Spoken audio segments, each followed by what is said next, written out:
Before I dive into that, I would lay it out like this.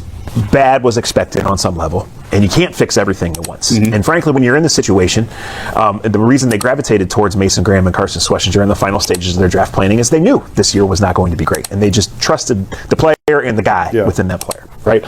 But you wonder about the plan because they pulled the plug on Flacco so quickly, because they brought in Kenny Pickett and then he never got a chance, right? Because they drafted Dylan Gabriel, they were insistent upon that, and then they undercut Gabriel and Sanders by doing what they did, right? And so Mike Tomlin called it out and it went away, but it was like... He gave you the opportunity to go, oh my God, he's got a chance. That's all I'm asking for. He was 2 of 7 on the final drive. I don't care. What I care about I know. I think you're misguided on this. I think you're wrong. Well, I know. I'm just straight up, you're which wrong. Is exactly, I think you're wrong. So there you go. Okay, well then we're even on that. Not much more we can say about that one. Do I think he's a great quarterback? I don't know. He's only played two quarters. I just think your thought process is completely off on this. I think you're totally wrong when a guy has a chance to put the ball in the end zone and they have a chance to score. That's it. That's all I'm asking for. It doesn't really matter what happened. You're patting him on the back like he accomplished something. He didn't accomplish squat. What are you he talking accomplished about? One of the most historically bad debuts in NFL history. Okay, statistically, that's true. That doesn't mean that he can't be good moving forward. Yeah, but you're giving him credit for doing something phenomenal. Did the Browns have a chance to win? That's all I'm asking. No. Did they? Before I dive into that, I would lay it out like this.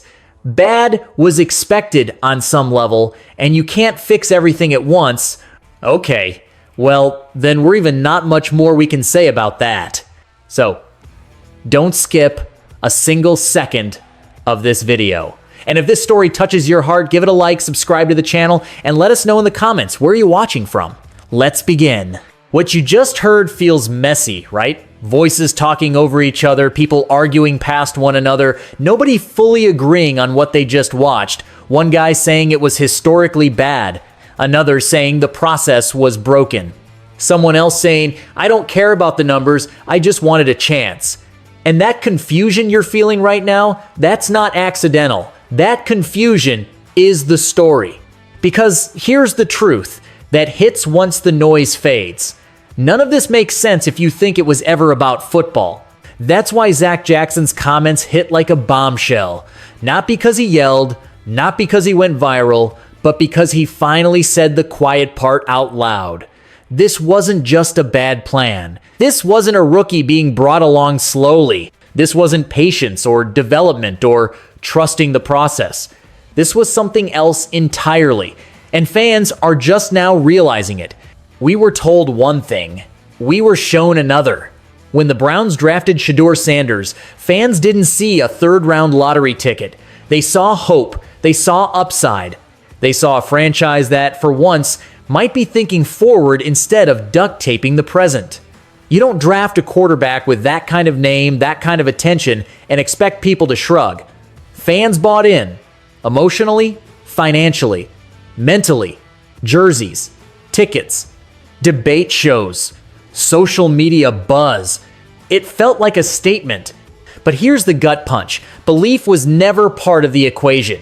Zach didn't just criticize how this was handled, he exposed why it was handled that way. And once you see it, you can't unsee it. This wasn't a football decision. This was a business move. A branding move. A hype move.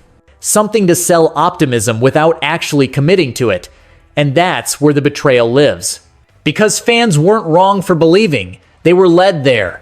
Think about how fast the narrative shifted. One minute it's, he just needs time. The next minute it's, well, he was never really in the mix. One minute it's, the kid's got a chance. The next it's, why are we even talking about him? That whiplash doesn't happen by accident. That's what happens when there is no real plan behind the curtain. And that's why this hurts more than a missed throw or a bad stat line. Because this wasn't about protecting a young quarterback. It was about protecting the organization, keeping options open, keeping fans engaged, keeping the illusion alive just long enough. Say it with me, because it needs to be said clearly. This wasn't a football decision. This was a business move. And fans are just now finding out you don't accidentally create this much confusion. You don't accidentally undercut your own quarterback while still using his name to generate buzz. That only happens when belief and messaging are completely disconnected, when what's being sold to the public doesn't match what's being decided behind closed doors. So here's the question that everything comes back to, the one that should make every Browns fan sit up a little straighter. If they never believed in him, then what was the plan? Because if there was no plan, everything that follows starts to look a lot darker. The moment you actually look at that quarterback room honestly, everything snaps into focus because this thing was built to collapse from day one. Let's stop pretending this was ever a real competition. Look at who was ahead of him on the depth chart. Aging veterans held together by experience and hope, former first-round or mid-round projects that other franchises already gave up on. Guys whose ceilings were already known. Guys who had already shown you exactly who they were in this league. And somehow, that was supposed to be the safety net. That alone tells you everything. If this was about development, you stack the room with stability and patience. If this was about competition, you let the reps tell the story. But what did we actually see? From the very beginning, the reps told a completely different truth than the press conferences did. Because while the public messaging was all smiles and coach speak, everyone's competing, we'll see how it plays out, we like what we have, the internal decisions were already locked in. Practice snaps matter. Preseason rotations matter. Who gets the first look? Who gets the second look? Who gets emergency reps when things go sideways? That's where the truth lives. And the truth was loud. Fourth string. Limited reps. No real runway. Meanwhile, you had street pickups and emergency options walking into the building and getting looks before the kid you supposedly drafted to develop. That's not coincidence. That's intent. And for fans watching this unfold, that's when the realization starts to sink in. This competition everyone talked about, it was fake.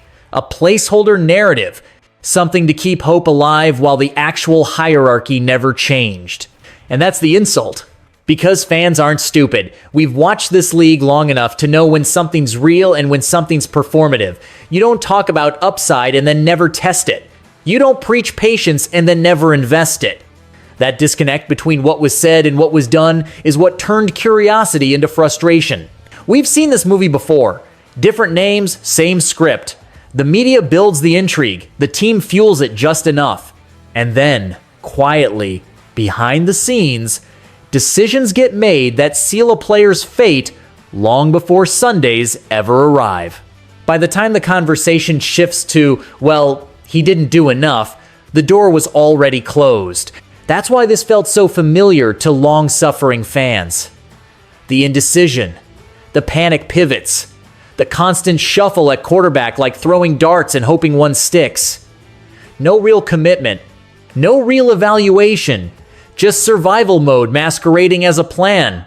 And here's the thing that people don't want to admit. Burying a quarterback doesn't happen by accident. It takes consistency. It takes repetition. It takes weeks of choices all pointing in the same direction. Every rep withheld, every opportunity delayed. Every moment someone else gets the look instead. That's how you quietly end a conversation without ever announcing it. So when people ask how it got to this point, the answer is uncomfortable but simple. This wasn't chaos. It was controlled. It wasn't confusion. It was direction, just not the one fans were promised. You don't accidentally bury a quarterback. You choose to.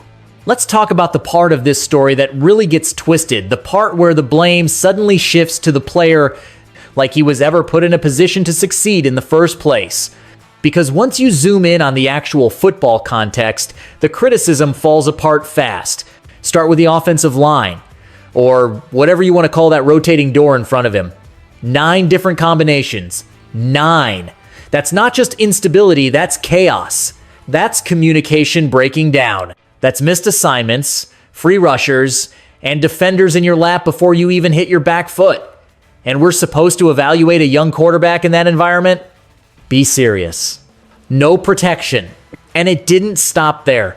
No rhythm in practice, no real runway. No consistent prep where you're told this is your week, this is your offense, this is your game plan. Instead, it's emergency snaps. Short notice. Clean up the mess situations. Go make something happen with half the playbook and none of the trust. That's not development. That's survival. No patience. Then come the stats. Oh, the stats. 2 of 7 here. Short drives there. Box scores weaponized like proof of failure. And that's when I start shaking my head, because bad stats become the laziest excuse in football when nobody wants to admit they created the conditions for them. Show me any rookie quarterback who thrives like that. Show me one. This would have broken veterans. Guys with Pro Bowls. Guys with a decade in the league. This wasn't evaluation, it was exposure. No plan. And here's where the double standard kicks in. We've seen young quarterbacks struggle early before. We've watched guys throw picks, misreads, look overwhelmed, and we hear the same words every time. Give him time. He needs reps. The game will slow down. Think about Jalen Hurts early in Philly. Think about Trevor Lawrence in that first Urban Meyer mess. Think about how quickly narratives flip once stability shows up. But somehow, in this case, the grace ran out immediately. The narrative formed fast, too fast, one rough stretch, and suddenly it's, well, maybe he's not it. No context, no patience, no acknowledgement of the disaster around him. Just a rush to judgment that felt convenient. Because once you decide a guy isn't part of the future, every mistake becomes confirmation. Every incompletion gets magnified. Every missed opportunity becomes a headline, and the conditions that caused it, those fade into the background. But here's the thing, they can't erase.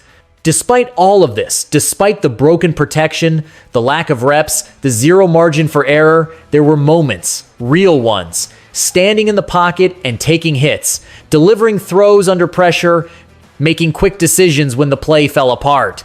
Not moral victories, actual flashes of NFL quarterback play.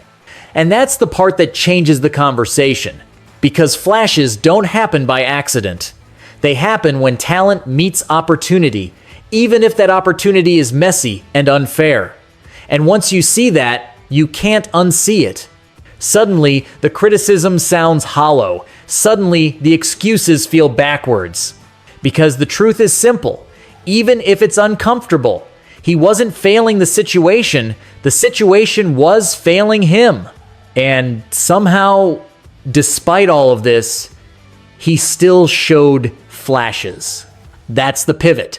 Here's the part of this story nobody in that building wants to talk about, because the truth might actually be inconvenient. What if he's better than they expected? Not great, not perfect, just better. Better than the panic moves.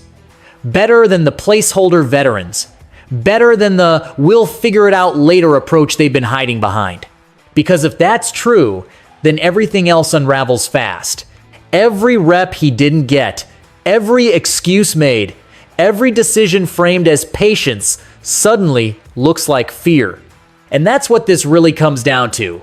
If he goes out there with real preparation, real protection, and real trust, and looks competent, confident, dangerous, even then somebody has to answer for why that wasn't explored sooner. Somebody has to explain why they kept selling the future while quietly avoiding it. And organizations hate accountability more than they hate losing game. That's why this feels like an opportunity they're running from. Think about what it would say about the front office if a guy they treated like an afterthought turns out to be a viable starter. It would expose how rushed the draft process was, how reactive the roster construction became. How much of this was improvisation dressed up as strategy?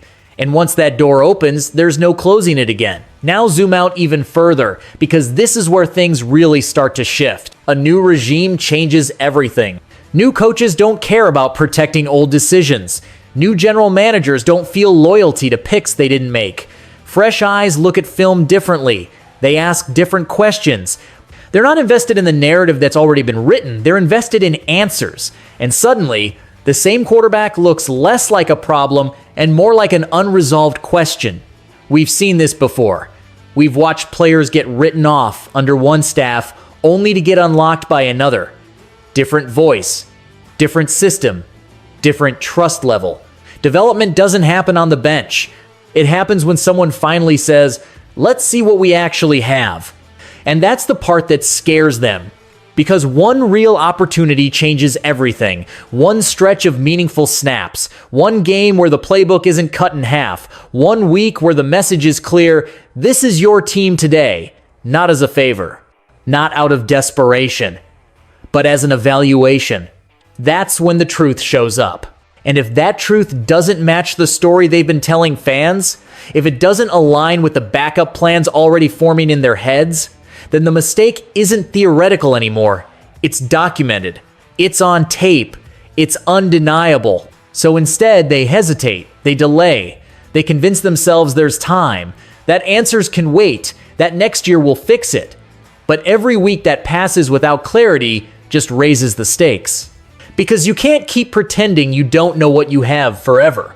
All it takes is one real opportunity. One moment where excuses disappear and accountability begins. And once that happens, this entire conversation changes for him and for the people who tried not to find out. This is the moment everything comes down to, not just for him, but for everyone who's been watching this franchise spin in circles for decades. Because to fans, this isn't just about one quarterback or one season. This is about whether the Browns are finally willing to break a pattern that's haunted them since they came back into the league. New name, same story. Draft, hope, mismanage it. Blame the player, start over. We've seen it too many times to count. And that's why this feels like a crossroads instead of just another week on the schedule. History is staring them in the face. You can feel it as a fan, that nervous energy, that mix of excitement and dread. Because deep down, everyone knows what usually happens next. The organization panics, they overcorrect, they draft another quarterback without fixing the foundation. And 3 years later, we're right back here asking the same questions about a different kid. Unless someone stops it. That's why the message is simple. And it's overdue. Give him the keys. Not halfway. Not with excuses baked in. Give him the offense. Give him the reps. Give him the week knowing it's his job to win or lose. Let him sink or swim for real.